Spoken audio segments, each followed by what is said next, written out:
Olá, pessoal! Vamos mergulhar direto ao ponto, porque a nossa análise de hoje está cheia de detalhes fascinantes e bastante densos. A gente vai destrinchar as consequências, o verdadeiro caos nos bastidores que um único áudio vazado causou na política brasileira recentemente. O material original que estamos analisando mapeia uma teia impressionante de versões conflitantes na mídia e fraturas políticas super profundas. Então, para quem quer entender exatamente como uma crise dessa magnitude ganha vida e se desenrola nos bastidores, a gente vai desvendar toda essa história passo a passo. E para organizar nossa vida, vamos passar por 5 pontos centrais. A gente começa com o financiamento do filme, depois vemos a repercussão na mídia, o racha que isso causou na direita, o famoso grupo de WhatsApp e, finalmente, a reunião de crise. Começando pela primeira parte da nossa pauta, o financiamento do filme e a origem da crise. Porque, no fim das contas, todo esse efeito dominó gigantesco começou com um único áudio divulgado pelo The Intercept. E o foco desse áudio era o projeto chamado Dark Horse. Basicamente, trata-se de uma biografia para o cinema sobre Jair Bolsonaro produzida pela GOP Entertainment. O argumento principal da defesa nessa história é muito claro. Esse seria um projeto com financiamento 100% privado. A versão é de que Flávio Bolsonaro estaria apenas fazendo uma ponte, buscando patrocinadores privados. A tese central, batida várias vezes pela fonte, é de que haveria 0 centavos de dinheiro público envolvido. E para entender a velocidade em que as coisas escalaram, é só olhar para essa linha do tempo de um único dia frenético. Tudo começa no ponto 1, quando o Intercept solta o áudio do Flávio conversando com o Daniel Vorcaro, o Paquito. É imediato. Algumas horas depois, já no ponto 2, a defesa reage. Flávio diz que era só uma busca para investidor privado e, num contra-ataque, até sugere uma CPI para o Banco Master ligado ao Vorcaro. Por fim, no ponto 3, já no final do dia, a própria produtora do filme, a GOP, lança uma nota técnica garantindo que não tinha um único centavo desse banqueiro no projeto. Essa sucessão de respostas mostra o peso imediato que o vazamento teve. Agora passando para o nosso segundo ponto, a repercussão na mídia, ou como o material chama de a guerra dos números. A análise aqui faz uma crítica muito interessante sobre como diferentes veículos noticiaram a exata mesma coisa.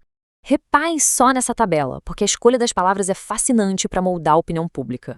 O The Intercept usou o termo "trocaram mensagens sobre 134 milhões de reais". Aí você pega o Jornal Nacional, da Globo, que preferiu condicional, disse que o banqueiro teria pagado 61 milhões. Já a revista Oeste foi lá e cravou. Eles afirmam categoricamente que o banqueiro pagou 60 milhões. É muito doido perceber como a narrativa ganha contornos completamente diferentes dependendo do verbo que o jornalista escolhe, né? E essa guerra não foi só com as palavras. Os números balançaram de um jeito quase caótico ao longo daquele mesmo dia. Olha só esses gráficos.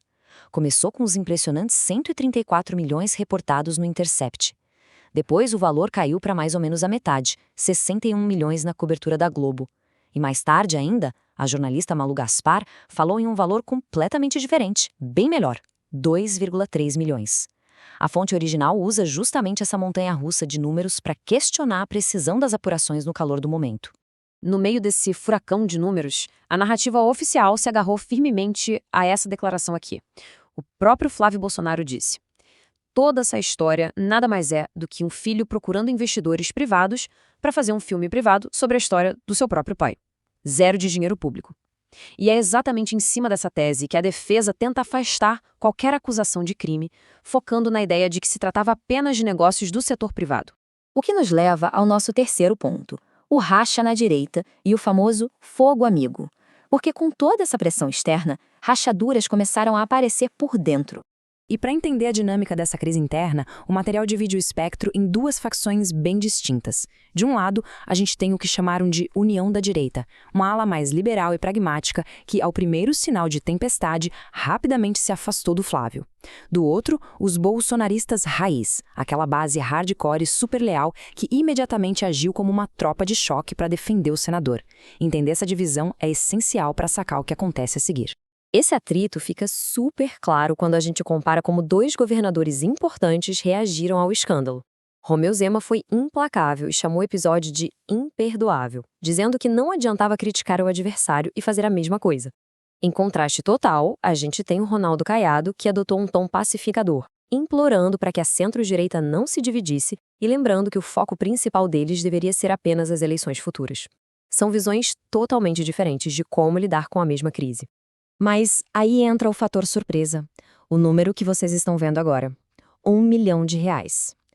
A análise original expõe que o pai do exato mesmo banqueiro envolvido no áudio havia feito uma doação de R$ 1 milhão ao Partido Novo, que é o partido do Romeu Zema. Isso foi usado rapidamente como um grande argumento de hipocrisia, com aliados questionando como a ala pragmática podia condenar o patrocínio ao filme, mas achar normal receber doações altíssimas do mesmo grupo para campanhas eleitorais.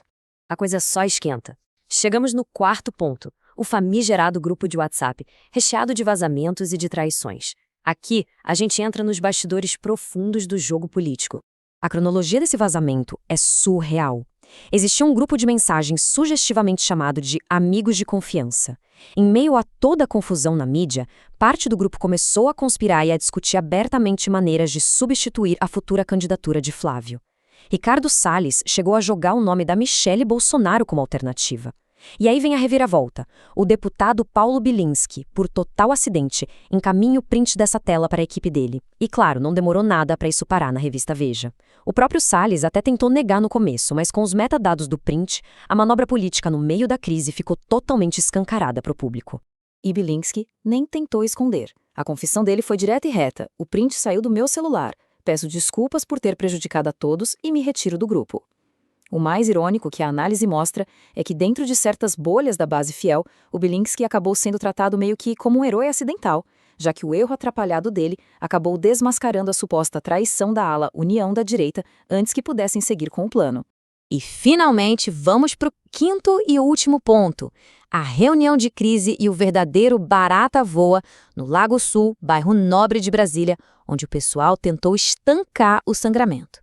Acompanhe a escalada da contenção de danos em 3 passos críticos. Primeiro, agendas foram canceladas às pressas e líderes correram para uma casa no Lago Sul. Segundo, os advogados e marqueteiros sentaram para medir o tamanho do rombo jurídico e eleitoral que isso poderia causar. E terceiro, Flávio tenta impor uma aura de normalidade e tranquilidade aos pares, prometendo 0 novos vazamentos. E a grande ironia apontada pela fonte é que uma reunião super secreta feita especificamente para discutir vazamentos de informações teve praticamente todos os seus detalhes vazados para a grande imprensa no mesmo dia. A confusão só parou quando a ordem direta veio de cima. A diretriz de Jair Bolsonaro foi muito clara. Ordem para todos se manterem firmes e um aviso definitivo de que Michele Bolsonaro não era, de jeito nenhum, uma opção para o cargo majoritário. Esse foi o movimento final para encerrar as especulações paralelas e dar um basta temporário nessas manobras internas de substituição. Isso traz a gente para a pergunta do $1 milhão depois de analisar essa história toda.